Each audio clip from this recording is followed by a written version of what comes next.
Ter um terreno em solo rústico em Alcácer do Sal e ter o sonho de construir?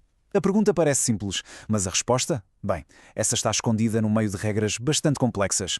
Vamos então descodificar isto juntos.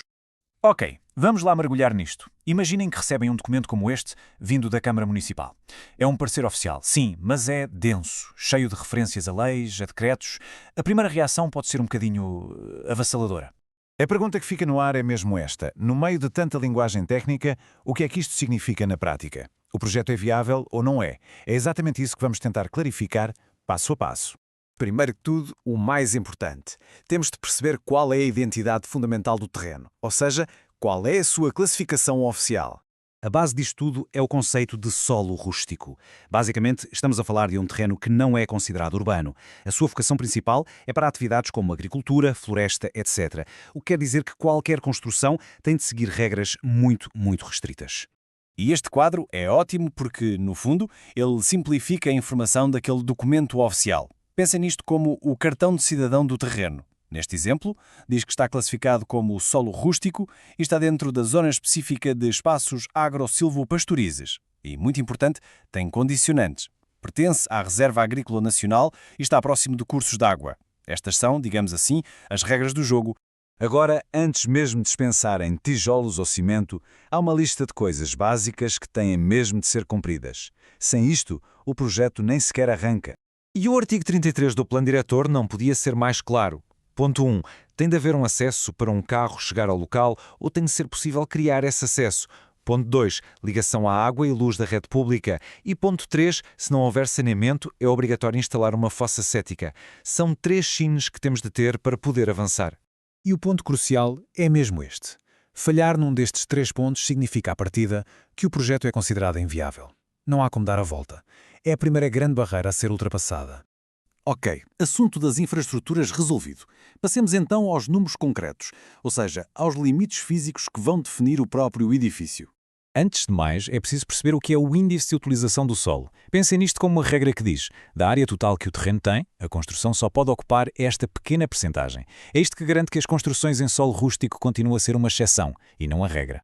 E este quadro ilustra a diferença na perfeição. Reparem, se a construção for um simples apoio à atividade agrícola, só pode usar 0,2% do terreno. Mas se for para habitação, turismo ou outras atividades permitidas, esse índice já sobe para 5%. A finalidade do edifício muda completamente as regras do jogo. Depois do índice, vêm os limites absolutos. E o primeiro número a fixar é este, 500 metros quadrados. Esta é a área máxima de construção permitida, seja para uma casa ou para um apoio agrícola. O segundo número-chave, 6,5 metros. Esta é a altura máxima que a fachada do edifício pode ter. Claro que isto vai condicionar o design e o tipo de arquitetura que se pode fazer. E por fim, o número 2. É o máximo de pisos que a construção pode ter acima do nível do solo, ou seja, acima da chamada cota de soleira. Portanto, no máximo, um resto do chão e um primeiro andar. É importante ter atenção que, claro, há exceções. Para projetos de turismo rural ou certas instalações industriais, a área pode chegar aos 2.000 metros quadrados, mas aí já implica seguir um conjunto de regras completamente diferente e muito mais exigente. Muito bem, vamos imaginar que os números batem todos certo, mas ainda há mais um passo. A finalidade da construção tem de estar na lista de usos que a Câmara permite. O artigo 56 define exatamente o que é permitido. O uso principal do terreno tem de ser agrícola ou florestal. Mas, de forma complementar, pode-se construir um apoio a essa atividade, uma habitação para o proprietário, ou até um projeto de turismo rural ou um parque de campismo. A lista dá alguma flexibilidade, desde que, claro, o espírito rústico do local se mantenha. E pronto, chegamos ao fim desta análise. Vamos só recapitular os pontos mais importantes e perceber qual é o próximo passo.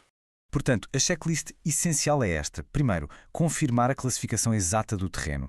Segundo, garantir que aqueles 3 requisitos de infraestrutura estão cumpridos. Terceiro, o projeto tem de respeitar os limites de área, de altura e de pisos. E quarto, a finalidade da construção tem de ser uma das que a lei permite. Claro que tudo isto foi uma simplificação. A fonte de toda a informação, o documento completo com todos os pormenores e todas as exceções é o Plano Diretor Municipal, o PDM. E pode ser consultado online, no site da Câmara Municipal de Alcácer do Sal. No fundo, passamos de um documento que parecia complexo e intimidatório para um mapa, bem mais claro, de regras e possibilidades. E a pergunta que fica no ar já não é será que se pode construir, mas sim Respeitando as regras, o quê?